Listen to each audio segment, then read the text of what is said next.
ਜਦੋਂ ਗੰਜੇ ਸ਼ਕਰ ਮੀਆਂ ਮੀਰ ਖੁਦ ਅੰਮ੍ਰਿਤਸਰ ਗਏ ਨੇ। ਦੇਖੋ ਜੀ ਉਹਨੇ ਨੀ ਸੰਗ ਬੁਨਿਆਦ ਰਖਵਾਈ। ਸਰਕਾਰ ਤਾਂ ਇੱਕ ਹਿੰਦੂ ਦੇ ਘਰ ਪੈਦਾ ਹੋਏ ਨਾ ਬਾਬਾ ਗੁਰੂ ਨਾਨਕ ਸਰਕਾਰ, ਜਿਹੜੀ ਗੁਰੀ ਸੀ ਨਾ ਇਹ ਤੇ ਗੁਰੂ ਗੋਬਿੰਦ ਸਿੰਘ ਦੇ ਚੱਲੀ ਜਾ ਕੇ ਪਹਿਲਾਂ ਸਰਕਾਰ ਤੇ ਹਿੰਦੂ ਵੀ ਮੰਨਦੇ ਸੀ, ਮੁਸਲਮਾਨ ਵੀ ਮੰਨਦੇ ਸੀ। ਬੜੀ ਮਿਰਾਜ ਦੀ ਬੜੀ ਤਾਰੀਫ ਕੀਤੀ, ਕੁਰਾਨ ਦੀ ਬੜੀ ਤਾਰੀਫ ਕੀਤੀ, ਮੈਂ ਪੜ੍ਹਦਾ ਰਹਿੰਦਾ। ਸਰਕਾਰ ਫਰਮਾਉਂਦਾ ਸੀ ਬਾਜ ਮੁਹੰਮਦ ਨਾਨਕਾ ਭਗਤੀ ਹੈ ਹਰਾਮ,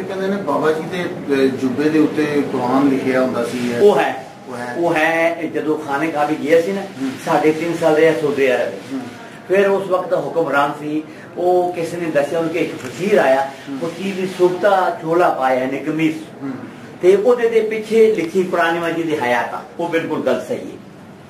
ਮੈਂ ਆ ਕੇ ਹਾਂ ਮੇਰੇ ਕੋ ਪਿੱਛੇ ਲਿਖੀ ਸੀ ਹਯਾਤਾ ਲਿਖੀ ਸੀ ਚੋਲਾ। ਤੇ ਉਹਨਾਂ ਲੋਕਾਂ ਨੇ ਉਸ ਵਕਤ ਸਾਊਦੀ ਅਰਬ ਹੁਕਮਰਾਨਾਂ ਨੇ ਉਹਨੂੰ ਕਿਹਾ ਕਿ ਯਾਰ ਇਹਨਾਂ ਕੋਲ ਚੋਲਾ ਲਾ ਦੋ, ਕਿਹੜੇ ਮਜ਼ਹਬ ਦਾ ਆਏਗਾ। وہ خانے کعبے پہ گئے سن، مکے مدینے میں گئے سن، لیکن لوگ پوری دنیا نے طاقت استعمال کی تھی لیکن جھولا نہیں لا سکیا کیوں؟ جدے نال پیار ہے وہ نہ مارے تو کون مارے گا؟ وہ چولہا کتنے؟ وہ چولہا ہے فیروزپور گردوارے، فیروزپور انڈیا۔ مینوں کسی نے دسیا تسی سر کتنے رہندے ہو؟ میں لاہور رہنا ہوں لیکن میں 2 سال بعد آیا، میں امریکہ 14 سال تو ہوں، میں اتنے لیکچر دینا۔ اچھا مسلمان انہوں نے رولوا پایا نا سکھا نے کہ ساڈے نے مسلمان کہتے ساڈے اسی دباؤنا، ہندو سکھ سارے جلاؤنا۔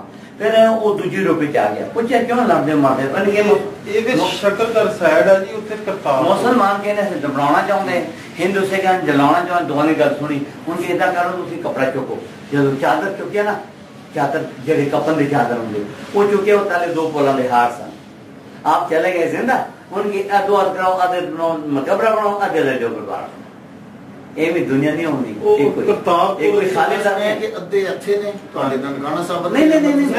گردوارا بھی ہے کرتارپور شکر گڑھ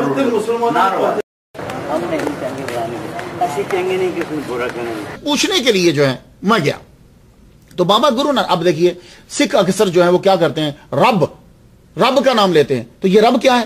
ہر نبی نے جب بھی دعا مانگی قرآن مجید پڑھ کے دیکھ لیجئے انہوں نے اس رب کے لفظ کو جو ہے وہ استعمال کیا۔ تو چشتیہ سلسلے کے اندر ایک خاصیت آپ کو یہ ملے گی کہ یہ لوگ جو ہیں اس قدر اخلاق حسنہ کے حامل ہوتے ہیں کہ کوئی قوم ان سے نفرت نہیں کرتی یا کسی سے نفرت نہیں کرتے۔ ان کا صرف مسلک یہ ہوتا ہے کہ وہ سب کے اندر اپنا میسج پیغام جو ہے وہ پہنچائیں، محبت ان کے اندر پیدا کریں اور لوگ جو ہیں وہ اس کو مانیں کہ جس کے پاس 99 حصے رحمت ہے اس کو مانیں، یہ ہوتا ہے۔ تو اور ویسے بھی سکھ ازم جو ہے اگر آپ اس پہ غور کریں تو آپ کو معلوم پڑے گا کہ زیادہ تر اثرات بھی یہ چیزیں ان کے اندر آپ کو ملیں گی تو چشتیہ سلسلے کی ملیں گی۔ ابھی بابا گرو نانک جب اپنے گھر سے چلے تھے، ننکانہ صاحب سے گھر سے چلے تو آپ کو معلوم ہے جو ان کے ساتھ بندہ تھا وہ آپ کو جب کبھی آپ بیٹھتے تھے تو وہ آپ کو گا کر کلام بھی سنایا کرتا تھا۔ یہ بات جانے، اور یہ چشتیہ سلسلے کے اندر ہے۔ چشتیہ سلسلے کے تو اپنے قوال ہوتے ہیں جو بادشاہ ہوتے ہیں، کلام جو ہے وہ پڑھتے ہیں جس میں اللہ رسول کا ذکر ہوتا ہے۔ تو اس لیے میں جتنے بھی سکھ ہیں، یہ سکھ جتنے پیروکار ہیں، فالوورز ہیں، میں انہیں چاہوں گا کہ آپ اپنی کتاب کو ذرا دیکھیے اور بابا گرو نانک کی تعلیم کو دیکھیے۔ بابا گرو نانک کے عقائد جو ہیں وہ مسلمانوں سے زیادہ قریب ملتا ہے۔ یہی وجہ ہے کہ بابا گرو نانک بقول دلاور سنگھ کے، میں جب ننکانہ صاحب گیا تو انہوں نے مجھے بتایا کہ جب بابا گرو نانک کا وصال ہو گیا تو اس وقت مسلمانوں میں اور ان میں جھگڑا ہو گیا۔ یہ کیوں جھگڑا ہوا تھا؟ تو پھر بابا گرو نانک کا جسد انور غائب کیوں ہو گیا تھا؟ تو پلیز آپ ذرا اس پہ غور کیجئے۔ تو اسی لیے جب میں اسٹڈی کرنے لگا تو مجھے معلوم پڑا کہ تھامس پاٹرک ڈکشنری آف اسلام اس نے کتاب لکھی ہے، 1884 میں اس نے لکھی تھی۔ تو وہ کہتا ہے کہ بابا نانک مسلم صوفی ہے۔ یہ میں تھامس کی بات آپ کو بتا رہا ہوں۔ بھائی مجھے ڈر بھی لگا رہتا نا اپنے سننے والوں سے، کیونکہ اعتراض جو ہے وہ فوراً جڑ دیتے ہیں۔ تو یہ نہیں کوئی آدمی دیکھتا کہ یار اس بندے نے باقی کتنی محنت کی ہوگی۔ وہ اگر کوئی ایک ریسرچ میں تحقیق میں ادھر ادھر ہو جاتا ہے تو وہ فوراً اس کو پکڑ کے خوب کھنگالتے ہیں۔ تو تھامس نے یہ کہا ہے کہ یہ بابا جو ہے، بابا نانک جو ہے یہ مسلم صوفی ہیں۔ خیر گاڈ نوز بیٹر۔ اب آ جائیے نام کے اوپر تو گفتگو جو ہے وہ مکمل ہوئی۔ اب ہم خاندانی پس منظر کو دیکھنا چاہتے ہیں کہ شیخ الہند شیخ سلیم چشتی رحمۃ اللہ علیہ کا خاندانی پس منظر کیا ہے۔ تو شیخ الہند حضرت شیخ سلیم چشتی فاروقی رحمۃ اللہ علیہ کے پڑدادا شیخ سلیمان فاروقی رحمۃ اللہ علیہ یہ اجودن میں رہا کرتے تھے۔ اجودن کسے کہتے ہیں؟